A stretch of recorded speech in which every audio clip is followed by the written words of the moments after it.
Greetings from Iowa City, the beautiful Iowa City, from the studios of Public Access TV, where we are amidst real renovation and decoration.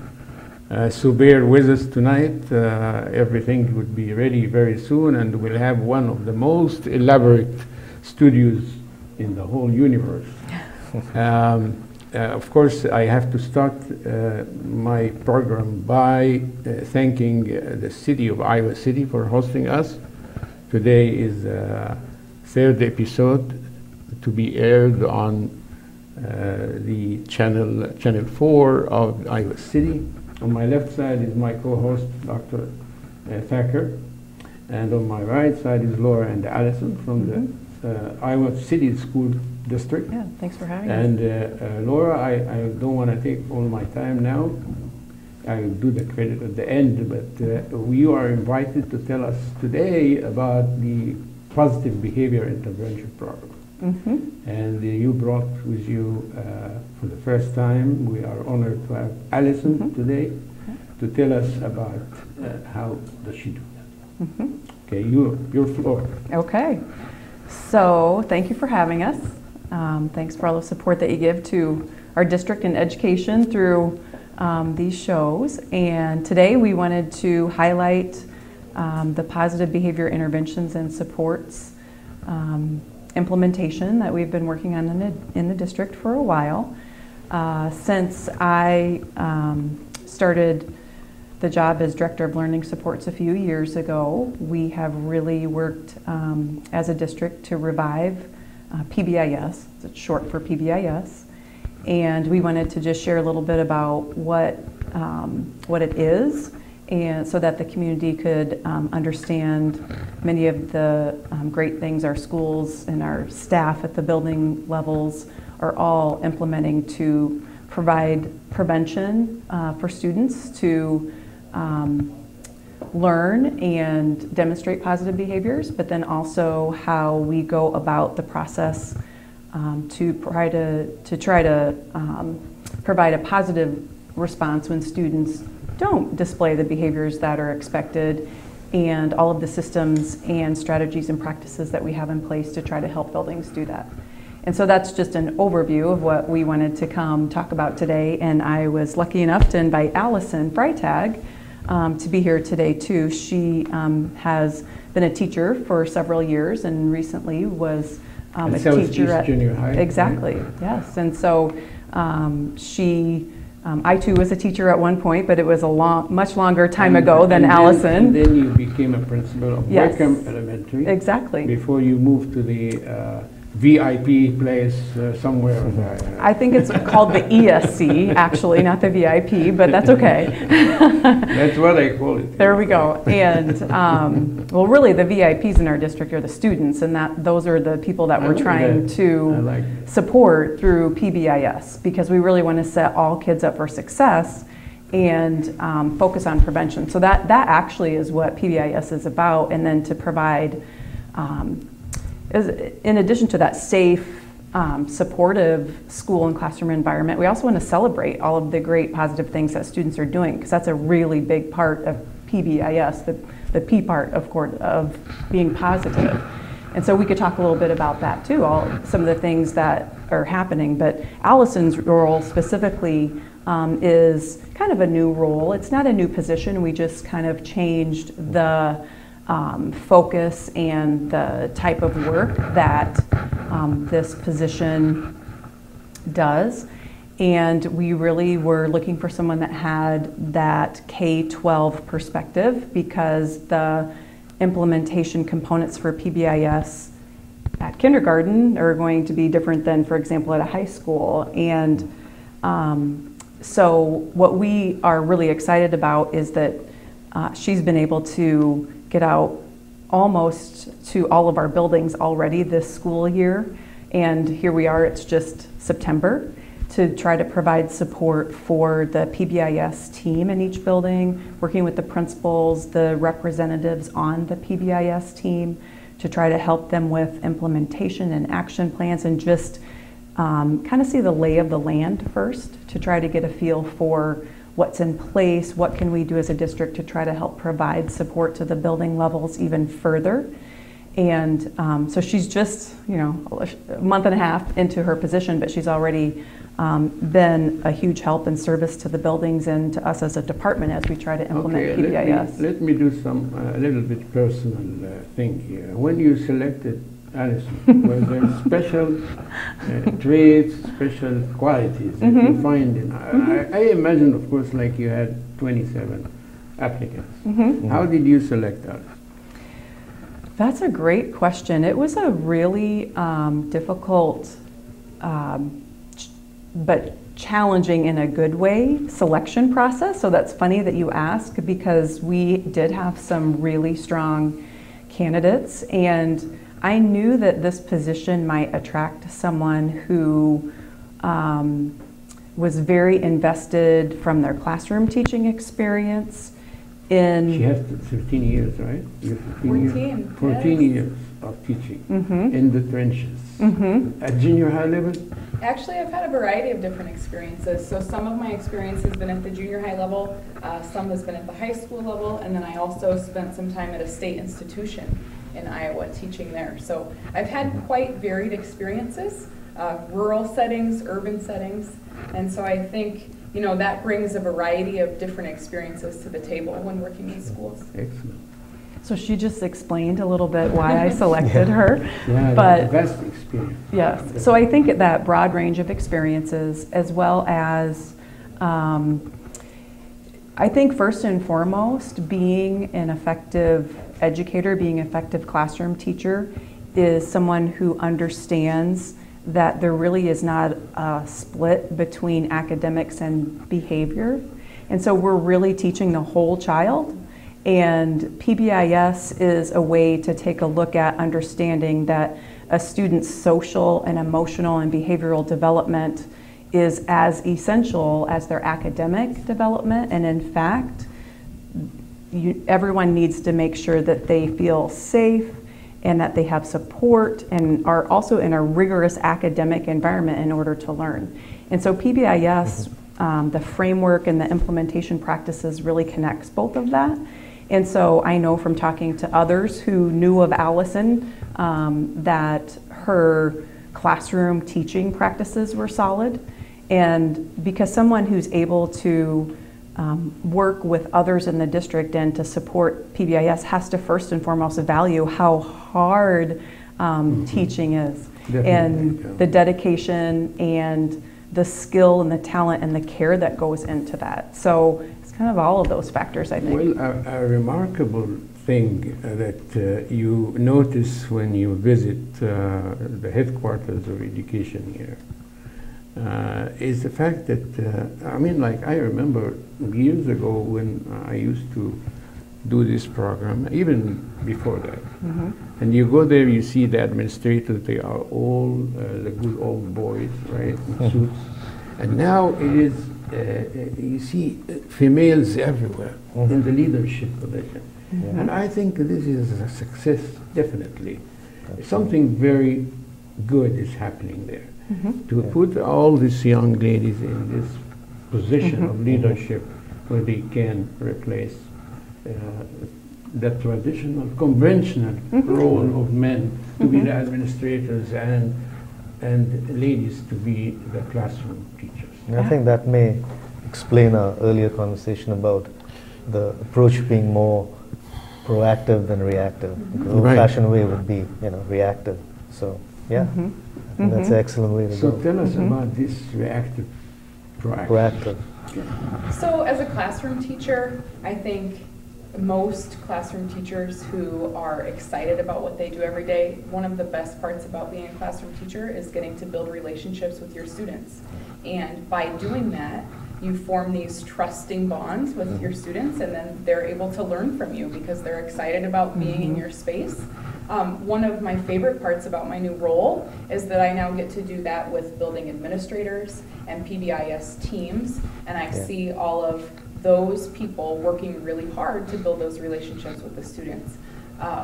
That's really, really exciting, and I think one of the biggest pieces about being proactive, right? We need to make sure that kids are in a safe, supportive environment with adults that they trust and classmates that they know and know well, and then they can be successful, and we can help all students achieve at high levels, which is what we want. Absolutely. I think, Dr. Thacker, before when we were backstage, you were talking about how this program that they are running now is different from what preceded it, right? Yeah, from what I've understood, it's about 10 years old, you said. Mm-hmm. So, going by the proactive, reactive thing, what are new strategies that have come about to sort of handle, the current, what's going on in the world of education and, kids' needs and that kind of stuff? That, I can probably answer that from my perspective, and maybe Allison can too, from a classroom teacher working more directly with students over the last few years. But having been an administrator, as was mentioned at the building level, we at Wickham, we were one of the buildings that started PBIS a long time ago, maybe 10, 13 years ago. And what I can see from that firsthand experience to now overseeing it throughout the district is that there's more educational research that we've learned about over the course of those years, and the importance of teaching expectations, and of course, as Allison said, in a really trusting, supportive environment. Not in a harsh way, but laying out what the expectations are and establishing boundaries and being consistent is a big part of PBIS and always has been. What probably has changed over time is I kind of think of two things that come to mind right away. One of them is that we've learned more about the need to be more culturally inclusive and responsive in our teaching practices. Yeah. And so being more informed about effective strategies and communication to work with diverse student populations, how to connect with kids from all kinds of different backgrounds has been a big part of learning about PBIS. Sure. There's also been more of an emphasis on learning about how to implement restorative practices. So that's, instead of thinking of a punishment, it's thinking of what opportunity does there need to be to reteach the behavior. And so I think that those are some big things, and just understanding that many students, many adults have maybe experienced some form of trauma in their lives, and being sensitive to that and understanding the need for that preventative, proactive environment. So that's kind of one area, is how there's a lot of other, I would say, lenses or initiatives that that tie into PBIS. They're not separate. They all are a part of supporting students. The second thing is that there's been more clear and concise ways to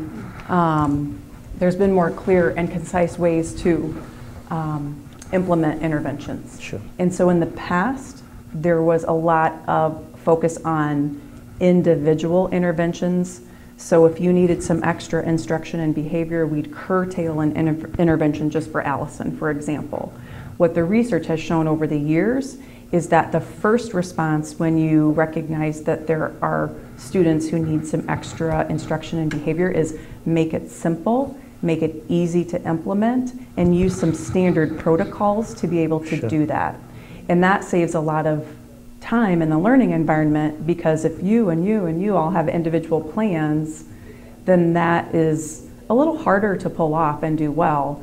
But if the first practice is to do some small groups, kids that have some similar needs together, then that maximizes that time that we always don't seem to have enough of. And then as you add layers of supports for students, that's when you get more individualized. When you mentioned cultural, does that sometimes involve where, dealing with a cultural need? Is there a need to put that also to the larger audience, meaning, educators that are involved and other students that may not be tuned into that cultural aspect of things? I mean, do you do that too, or is that necessary at times? I think that that is absolutely necessary, probably all the time, if, Okay. as much as we can do that, Yeah. because we think of our different. I mean, Iowa City is a diverse part of Iowa that we are very proud Yeah. of in our district. That we have, just some of the things. Some of the statistics to speak of is we have over 70 different language backgrounds of all of our students and families in our district. And when I talk to other people in other districts, because I also help with our ELL program, people are amazed that we have that much richness and diversity within our community. And so when we think about PBIS, we do think about those unique differences.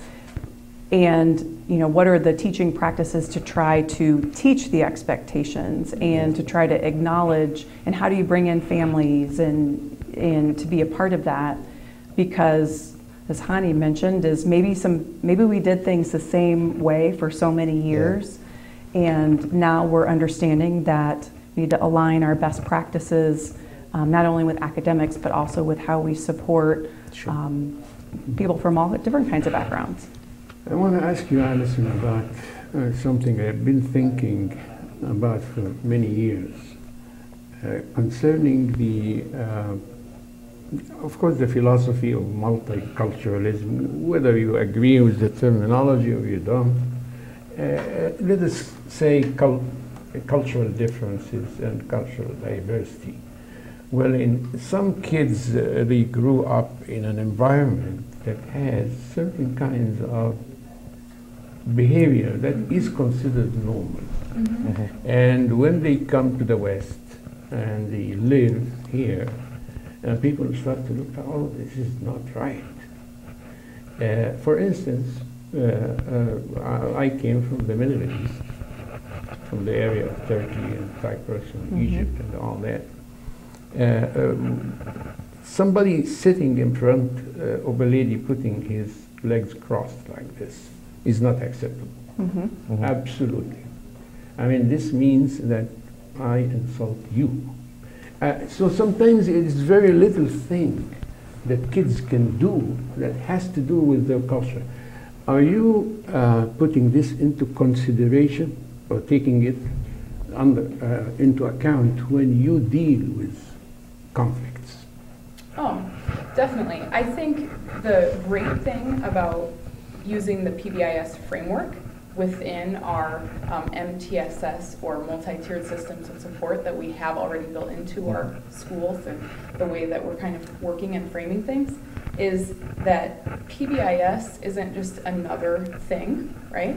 I think PBIS is kind of a base. So these kids need to know just life skills and how to interact with other people around them from all different cultures.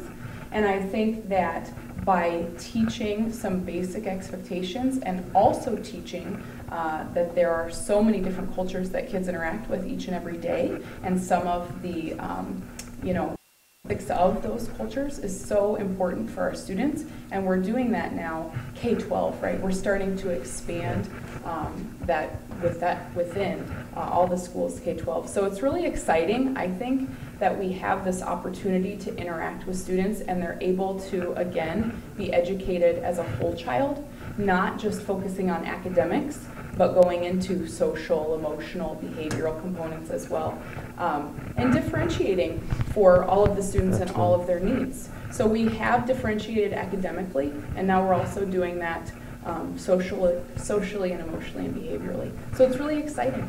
I think part of the challenge, Dr. Thacker, too, is the fact that you are not only dealing with students as kids, you are dealing with parents too. Very true. I mean, you may get a parent at the end of the day saying, why did you tell my child this is wrong? That's what we do all the time in our community. Touching is okay.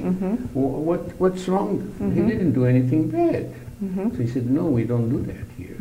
Here you have to keep your hands in your pocket or by your side. So do you sometimes have some, not argument, but dialogue with parents about what is acceptable, what is not acceptable? acceptable. So we regularly try to encourage the schools, the administrators, the PBIS teams to reach out to the families and let them know all of the things that they're teaching in the classroom when it comes to PBIS. My students, or my own kids go to school here in Iowa City, and I've received numerous flyers coming home with the kids that talk all about their PBIS implementation, which is really exciting. So we're bridging the gap between schools, families, students. Absolutely. We're bringing everybody onto the same page, which is exciting. Yeah, and I think with the good thing is with kids, especially the younger they are, they adapt very quickly. And I think some of those barriers are broken, the younger they start, right?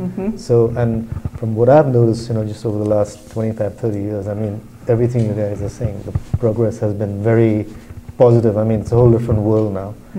I say that too because I have two kids that are in college now, especially my youngest son, and even the requirements for entry, if you want to get into the good schools, right, involves a lot more than academics. Touches on a lot of these sort of issues, so that's really good to know. Absolutely. Yep. We have a couple of minutes that remain in our show. We would have loved to keep you 2 more hours, but I think if you have certain message, both of you, I will start with you, Allison, to the parents, if they need help, where they go, what they can do. I know that your job entails training some of the staff, especially new teachers, of how to deal with the problems, implement certain strategies and so on. And you give workshops for them in the form of professional development. I would like you to look at the camera where you will be talking to parents and tell them if they need help what they would do. And if you have final words to wrap up this show, Sure. Please do. Yeah, go ahead. Yeah, so I guess I would just say, for me personally, it's been a great opportunity to reflect as well. I think now about every interaction as an opportunity to, make a positive difference. So my goal is to make every interaction a learning opportunity for myself or for whoever I'm working with. And do something good, have it be a teaching moment, whether that's working with an individual student or working with a PBIS team, with a parent, with an administrator. Just hope to have that be a positive interaction, build relationships, and then work together to do what's best for our students. What I would add to that is we ask this of the adults in our school, and so I also think that it might be an important message of our parents and guardians to think about that an analogy we use sometimes in our professional development is thinking about when students need some additional assistance or instruction with math or with reading, for example, we provide extra instruction and interventions.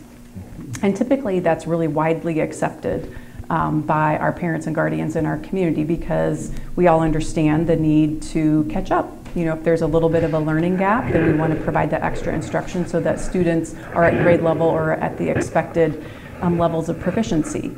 So one way to think about PBIS is that if you happen to get a phone call or an email or are contacted by a classroom teacher or the school counselor or the principal or someone that says, we would like to provide some extra instruction, it might be called check-in, check-out, it might be a social skills group. There's a variety of different interventions intended to support your child's behavior or to help them learn some social skills, to help them maybe with some friendship groups, things like that. One way to think about that is use that analogy of if you were receiving the same phone call or same contact for math or reading, that social, emotional, and behavioral development is just as important. And we want to make sure that in all the schools we're providing that support to each and every one of our students and to each of your children. So that is a lot of what PBIS is about, is supporting them in any area that they need support with, particular to social, emotional, or behavioral development. So before we wrap up this, I just want to make sure that the parents understand that they should contact first the school, and the school will be I would Right? I would Or- always suggest that, really for any issue, typically go to your classroom teacher Okay. first. Typically. Or the advisor. Or Yeah, whatever, yeah, and you can also, principals are always available as well. And if the principal says, oh, you know what, I'll have you talk to the classroom teacher first about this. But if you have questions or if they want to contact someone because they want to know more about their own child's needs and what can be offered, then contacting the classroom teacher is a good start. But they always can follow up and talk to the building principal as well. Super. And this program now is implemented or standardized all over the district, or like when it started, it was in a couple of schools only? It's all of the elementaries, all of the junior highs. Liberty High School began implementing last year, and then we're continuing to work with all of the high schools. Tate, for example, has been doing PBIS as well. Wonderful. So we're going to work toward that. In conclusion, we wrap it up. Yeah. We had wanted to stay more, but we have to go. You have to go too. Yeah, thanks for having Have me. Thank you dinner. very much. Yeah. Good show. And we thank Public Access TV. Today we have our great director back from Minnesota. He was in the lake and got tanned, and on the floor we have, of course, Addison back on camera with us. She's a very talented young She lady. is. She's a 7th grader, but she's a very talented. Yeah. And if you like the pictures impressed. today, you have to give credit to Dan, the main photographer today, and his assistant, Addison. So we say goodbye to everybody. We thank the city of Iowa City for hosting us at Channel 4. And we thank Public Access TV, Dr. G, and his team here. And of course, the young man that started this show a long time ago, Mr. John Kerhoff. Yes. On this note, I would say goodbye. Have a wonderful time in Iowa City.